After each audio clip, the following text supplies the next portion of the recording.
तो दोस्तों बहुत बार आपको हम ये बताने की कोशिश करते हैं कि स्टॉक मार्केट में जब भी ट्रेडिंग करें, समझ के करें, पढ़ के करें, एक्सपीरियंस, नॉलेज दोनों ज़रूरी है।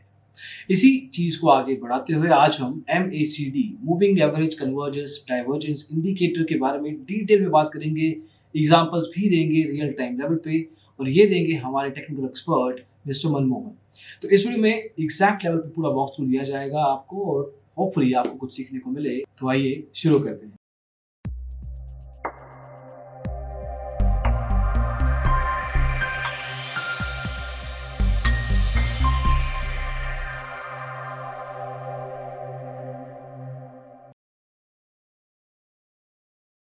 तो दोस्तों, अगर आप भी शेयर मार्केट में इन्वेस्टमेंट करते हैं तो आपने एक लाइन जरूर सुनी होगी, ट्रेंड इज़ योर फ्रेंड।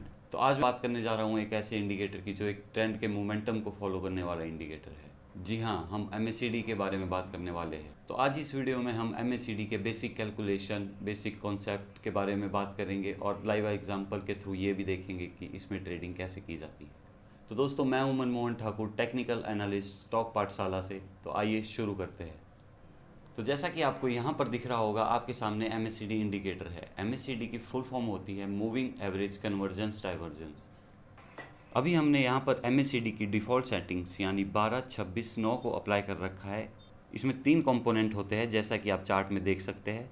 सबसे पहले कंपोनेंट को हम एमएसीडी लाइन के रूप में जानते हैं, जो कि चार्ट में ब्लू कलर की लाइन दिख रही है। इसी को एमएसीडी लाइन कहते हैं। एमएसीडी लाइन को ड्रॉ करने के लिए हम स्टॉक का पिछले 12 दिन का मूविंग एवरेज में से इसका पिछले 26 दिन का मूविंग एवरेज घटा देते हैं। अगर ये वैल्यू पॉजिटिव आती है तो एमएसीडी लाइन यानी ब्लू लाइन जीरो लाइन के ऊपर रहेगी, और अगर ये वैल्यू नेगेटिव आती है तो एमएसीडी लाइन जीरो लाइन से नीचे रहेगी। एमएसीडी लाइन को फाइंड करने के बाद हम इसका 9 डेज मूविंग एवरेज निकालते हैं और इससे हमें जो रेड लाइन मिलती है उसे ही सिग्नल लाइन कहते हैं। अब ये सारी कैलकुलेशंस हमने एमएसीडी की डिफ़ॉल्ट सेटिंग के हिसाब से कर रखी है। आप इसे अपने हिसाब से चेंज भी कर सकते हैं, लेकिन ये डिफ़ॉल्ट सेटिंग्स ही सबसे ज़्यादा फेमस है और सबसे ज़्यादा काम में लाई जाती है। अब एमएसीडी लाइन और सिग्नल लाइन के डिफरेंस को हम हिस्टोग्राम के नाम से जानते हैं।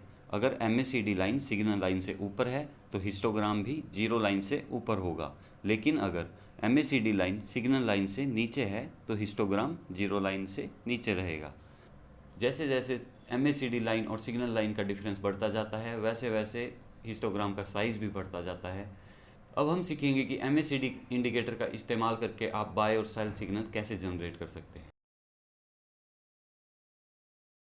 अब जब एमएसीडी लाइन सिग्नल लाइन को ऊपर की साइड क्रॉस करती है और इसी टाइम दोनों लाइंस जीरो लाइन के ऊपर हो तो इसको एक स्ट्रॉन्ग बुलिश क्रॉसओवर माना जाता है और ये एक स्ट्रॉन्ग बाय सिग्नल होता है।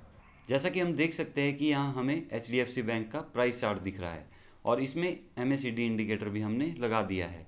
शायद आपको ये दिख रहा होगा कि 21 जनवरी 2000 को एमएसीडी लाइन ने सिग्नल लाइन को क्रॉस किया था और ये दोनों लाइंस जीरो लाइन से ऊपर थी, तो ये एक स्ट्रॉन्ग बाय सिग्नल था। रिजल्ट हम देख सकते हैं कि 21 जनवरी को शेयर का प्राइस 17 रुपये था, जो लगभग 12 दिनों के बाद ही 2 फरवरी को 25 रुपये हो गया। तो इस तरह ओनली 12 दिनों में ही हमें 50% से ज़्यादा का प्रॉफिट देखने को मिला। इसके अलावा हमें एक बात का और ध्यान रखना होता है कि अगर एमएसीडी लाइन सिग्नल लाइन को ऊपर की तरफ क्रॉस कर रही है लेकिन वो जीरो लाइन से नीचे है तो हमें उस समय बाइंग नहीं करनी है, हमें उसे अवॉइड करना है। जब एमएसीडी लाइन सिग्नल लाइन को नीचे की साइड से क्रॉस करती है और इसी समय ये दोनों लाइन जीरो लाइन के नीचे हो तो इसको एक स्ट्रॉन्ग बेरिश क्रॉसओवर माना जाता है और ये एक स्ट्रॉन्ग सेल सिग्नल होता है। जैसा कि हम एचडीएफसी बैंक के चार्ट में देख सकते हैं कि 19 फरवरी 2020 को एमएसीडी लाइन ने सिग्नल लाइन को नीचे की तरफ क्रॉस किया था और ये दोनों लाइंस जीरो लाइन से नीचे थी, तो ये एक स्ट्रॉन्ग सेल सिग्नल था। और हम देख सकते हैं कि 19 फरवरी 2020 को शेयर का प्राइस लगभग 1224 रुपये था और लगभग एक महीने के बाद 18 मार्च को शेयर का प्राइस 871 रुपये रह गया। इसलिए यहाँ केवल एक महीने में ही 29% गिरावट आ गई। अब आप कह सकते हैं कि भाई ये तो कोरोना की वजह से हुआ था, लेकिन अगर आप ध्यान दें तो 19 फरवरी को ही सेल का सिग्नल मिल गया था, जिसके बाद भारी गिरावट आई। और अगर MACD लाइन सिग्नल लाइन को ऊपर से नीचे की तरफ क्रॉस कर रही हो बट ये दोनों जीरो लाइन से ऊपर हो तो हमें इसे एक स्ट्रॉन्ग सेल सिग्नल नहीं समझना चाहिए, हमें इसे अवॉइड करना चाहिए। अब हम ये बात करेंगे कि MACD की मदद से आप accurate buy and sell signal कैसे जनरेट कर सकते हैं। तो आइए जानते हैं MACD डाइवर्जेंस के बारे में। तो सबसे पहले आइए ये जानते हैं कि डाइवर्जेंस का मतलब हिंदी में क्या होता है। जब भी किसी शेयर का प्राइस इंडिकेटर के प्राइस के ऑपोजिट में जाता है तो उसे डाइवर्जेंस कहते हैं। अब ये देखते हैं कि किस तरह से डाइवर्जेंस का यूज़ करके हम accurate buying and selling signal निकाल सकते हैं। जब MACD दो राइजिंग लोज बना रहा हो और इसके कॉरस्पॉन्डिंग प्राइस में दो फॉलिंग लोज बन रहे हो तो इसे बुलिश या फिर पॉजिटिव डाइवर्जेंस कहते हैं। हमारे सामने टेक सॉल्यूशन का प्राइस चार्ट खुल गया है और MACD इंडिकेटर भी शो हो रहा है। जैसा कि हम देख सकते हैं कि जुलाई अगस्त 2020 में MACD के दो राइजिंग लोज बन रहे थे और इसके कॉरस्पॉन्डिंग प्राइस के दो फॉलिंग लोज बन रहे थे।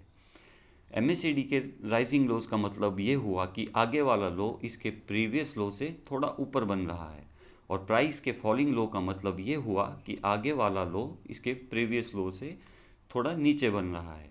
तो ऐसी कंडीशन एक स्ट्रॉन्ग बाय सिग्नल को बताती है।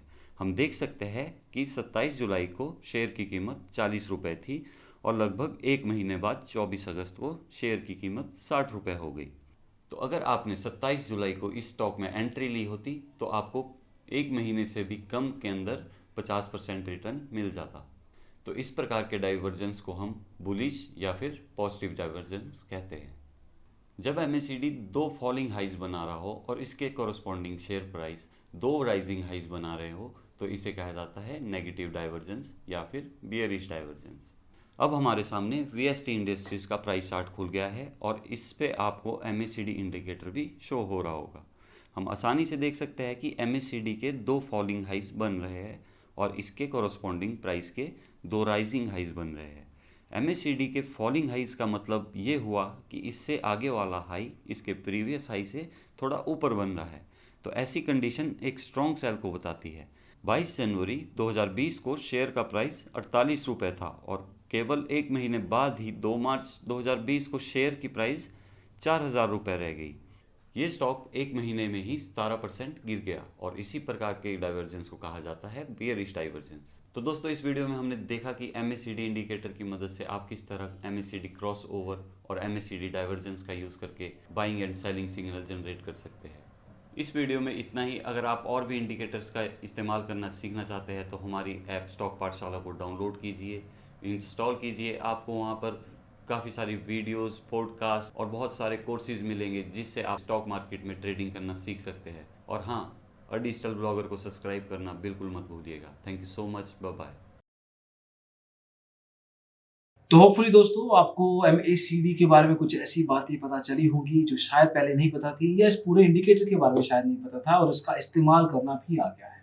इसको यूज़ कीजिए, थोड़ा बेसिक लेवल पे अंडरस्टैंडिंग लीजिए, फिर इसको एक्चुअली प्रैक्टिकल लेवल पे जब ट्रेडिंग करेंगे अपने फ़ायदे के लिए ज़रूर इसका इस्तेमाल करें। ऐसे और भी इंडिकेटर्स या और भी टेक्निकल स्टडीज़ या फंडामेंटल या स्टॉक मार्केट के बारे में हम बताते रहेंगे। चैनल के साथ जुड़े रहिएगा। Thank you so much for watching the video.